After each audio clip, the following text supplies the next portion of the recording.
Ok, số đây cái này chụp này sẽ chụp thôi một đoạn tiếp. Nhưng chỗ đó mình đi mũi asking for information. Cá sạc số bộ miền và asking for information chẳng. Nó không bên đây cứ như nâng check bị biểu clear có đôi chút sầm nua, chia sẻ sầm nua tại mình đó. Đồng bây giờ số bộ miền nó bị vậy mũi. Này, ok clear sầm anh. Ok, chẳng như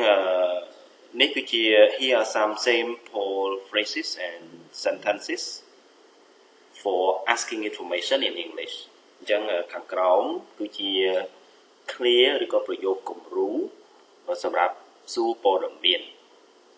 ជាភាសាអង់គ្លេស អូខេចឹងសូម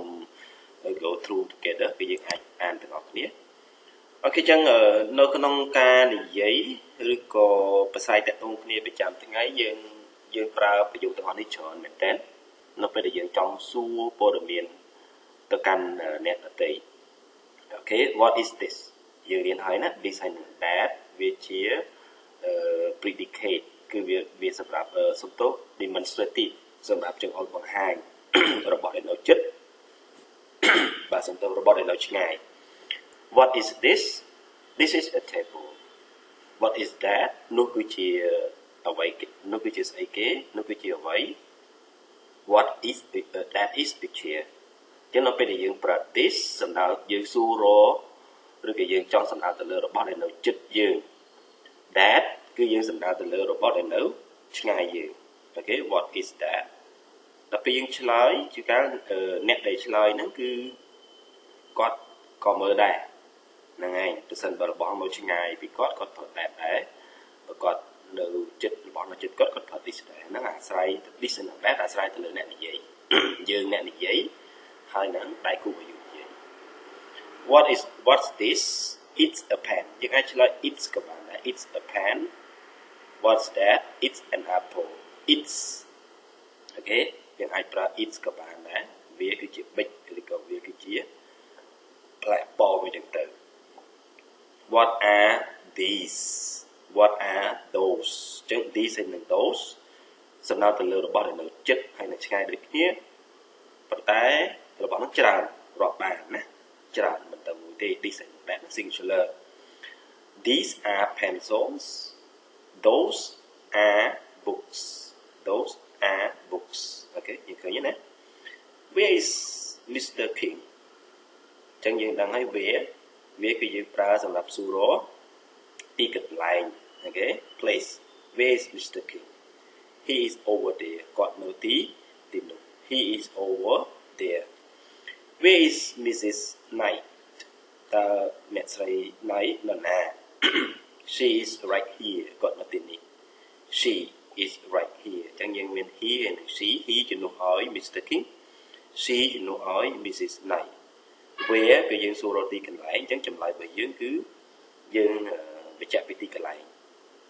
where is Johnny តើ Johnny នៅទីណា he's in the house គាត់នៅផ្ទះ when's the movie អូខេ when ចឹង when យើងដឹងហើយណាយើងសួររកពេលវេលា when's the movie តើរឿងកុនហ្នឹងចាប់ផ្ដើមនៅម៉ោងប៉ុន្មាន it's at 9 គឺវានៅម៉ោងនេះដល់ពេលចម្លើយគឺម៉ោងណាសំដៅ when ចម្លើយគឺម៉ោងសំដៅ where គឺចម្លើយទីកន្លែង when's lunch តើអាហារថ្ងៃត្រង់នៅម៉ោងណានេះគេសួរពេលវេលាទៀតហើយ lunch is at noon lunch គឺនៅម៉ោងថ្ងៃត្រង់ណានៅថ្ងៃត្រង់ how's the food house អញ្ចឹងយើង house យើងប្រើសម្រាប់សួររកmanner របៀបណាយ៉ាងម៉េចបែបបត់ណាបែបបត់ it delicious អញ្ចឹងយើងឆ្លើយថាវាឆ្ងាញ់ it's not delicious វាអត់ឆ្ងាញ់ it's salty ប្រៃអញ្ចឹងណា it's sweet ផ្អែមយើងអាចឆ្លើយទៅតាមលក្ខខណ្ឌនៃម្ហូបដែលយើងញ៉ាំហ្នឹងវាយ៉ាងម៉េចអូខេអញ្ចឹងអ្នកនរគ្នាអាចតើមើលមេរៀនមុនបានតើតងជាមួយនឹងការប្រើប្រយោគសំណួរហ្នឹងឯងដែលដើមដល់ដោយ W8 ដែលខ្ញុំបានបង្ហាញហើយយើងអាចប្រើសម្រាប់សួររកព័ត៌មានផ្សេងទៅតាមតម្រូវការរបស់យើងអញ្ចឹងនេះគឺជាឧទាហរណ៍ខ្លះទេដែលវាជាប្រយោគសំណួរសាមញ្ញមែនទែនដែលយើងអាចប្រើ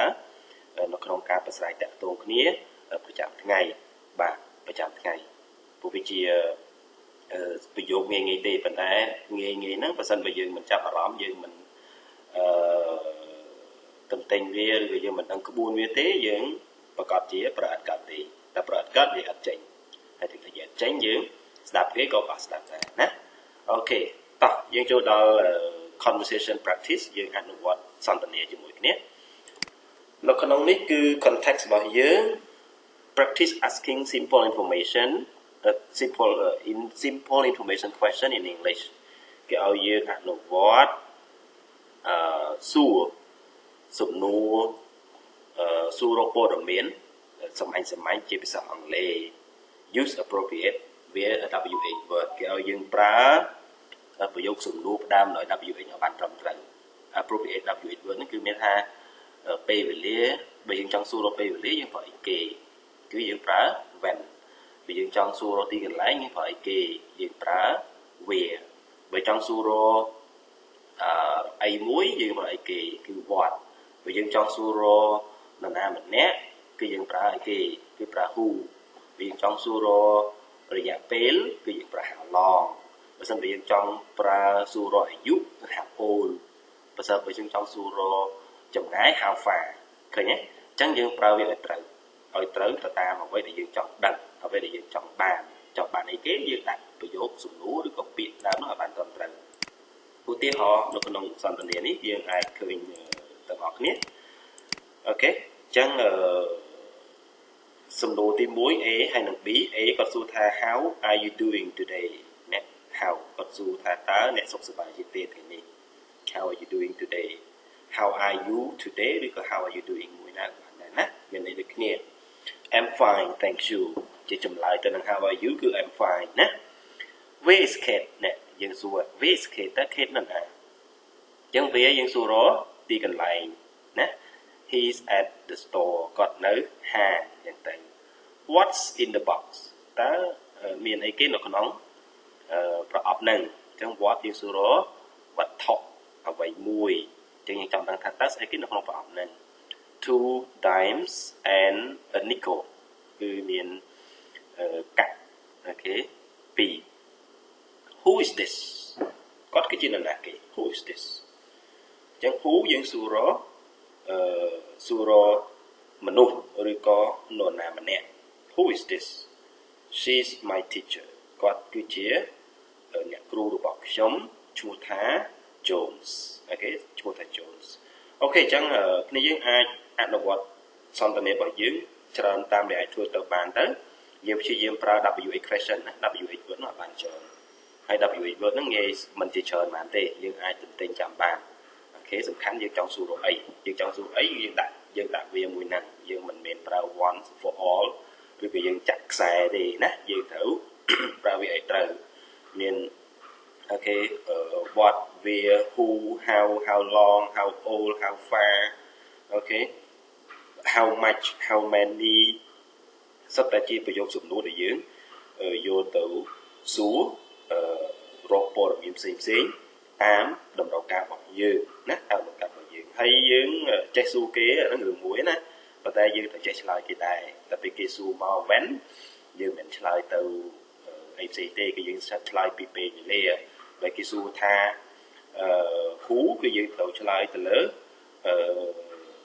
នរណាម្នាក់ហើយណាបើសួរវាទីកន្លែងហើយ